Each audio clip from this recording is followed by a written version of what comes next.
अपने तमाम साथियों के मारे जाने के बाद दाफने शदीद सदमे और इंतकाम की आग में जल रही होती है। इसी नफरत में वो तैमूर ताश और दमीर खान के साथ मिलकर एक नई और ख़तरनाक साजिश तैयार करती है। उसे हुक्म दिया जाता है कि वो इस पोर्चा को जहर दे ताकि इस कत्ल का इल्ज़ाम औरहान बे पर डालकर उस्मानियों और बाज़ंतीनियों के दरमियान कायम नाज़ुक इत्तेहाद को हमेशा के लिए तोड़ दिया जाए। दाफने खामोशी से एक सेब में जहर मिला देती है, लेकिन किस्मत को कुछ और ही मंजूर होता है। वही जहरीला सेब इत्तेफाकन फ्लावियस भी खा लेता है। वीडियो के मुताबिक यही दाफने की आखिरी शैतानी चाल साबित होगी। अब उसके गुनाहों का हिसाब पूरा होने वाला है और वो अपने इबरतनाक अंजाम के बिल्कुल करीब पहुंच चुकी है। अगली किस्त में दाफने का किरदार हमेशा के लिए खत्म हो जाएगा। उसे सख्त तरीन सजा दी जाएगी। अलामती अंदाज में कहा गया है कि उसे जहन्नुम भेज दिया जाएगा।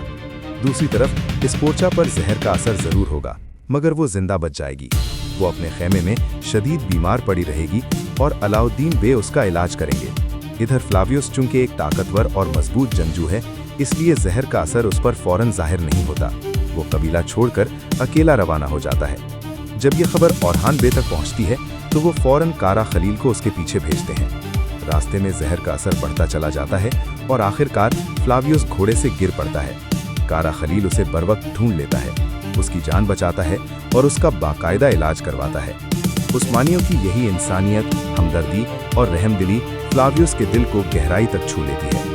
यहीं से उसके दिल में एक नई रोशनी जन्म लेती है और वो इस्लाम की तरफ माइल होना शुरू हो जाता है। वीडियो के मुताबिक फ्लावियस सिर्फ फातिमा की मोहब्बत की वजह से नहीं, बल्कि इस्लाम की सच्चाई, अखलाक और किरदार से मुतासिर होकर बदल जाएगा। उसका मनफी किरदार खत्म हो जाएगा। वो एक मुस्बत, बावकार और सच्चा इंसान बनेगा और औरहान बे का वफादार साथी बन जाएगा। चूंकि इस वक्त पूरे खित्ते में औरहान बे सबसे ताकतवर मुसलमान हुक्मरान हैं, इसलिए फ्लावियस इस्लाम कबूल करने के बाद उन्हीं के हाथ पर बैत करेगा और उनकी फौज में शामिल हो जाएगा। फ्लावियस चूंकि बाज़ंतीनी सल्तनत का एक बड़ा और तजर्बाकार कमांडर रह चुका है, इसलिए उसकी शमूलियत औरहान बे की ताकत में ज़बरदस्त इजाफा करेगी और आने वाली जंगों का नक्शा ही बदल देगी। ये ट्रेलर इस बात की तरफ वाज़ेह और ताकतवर इशारा देता है कि दाफने का खेल अब खत्म होने वाला है। इस पोर्चा बच जाएगी, फ्लावियस इस्लाम कबूल करेगा, औरहान बे की ताकत कई गुना बढ़ जाएगी। अगर आपको कुरैश औरहान की ऐसी ही दिलचस्प अपडेट्स, तज्ज़िये और पोशीदा राज जानने हैं तो वीडियो को लाइक ज़रूर करें और चैनल को अभी सब्सक्राइब कर लें ताकि आपसे कोई भी अहम अपडेट मिस ना हो।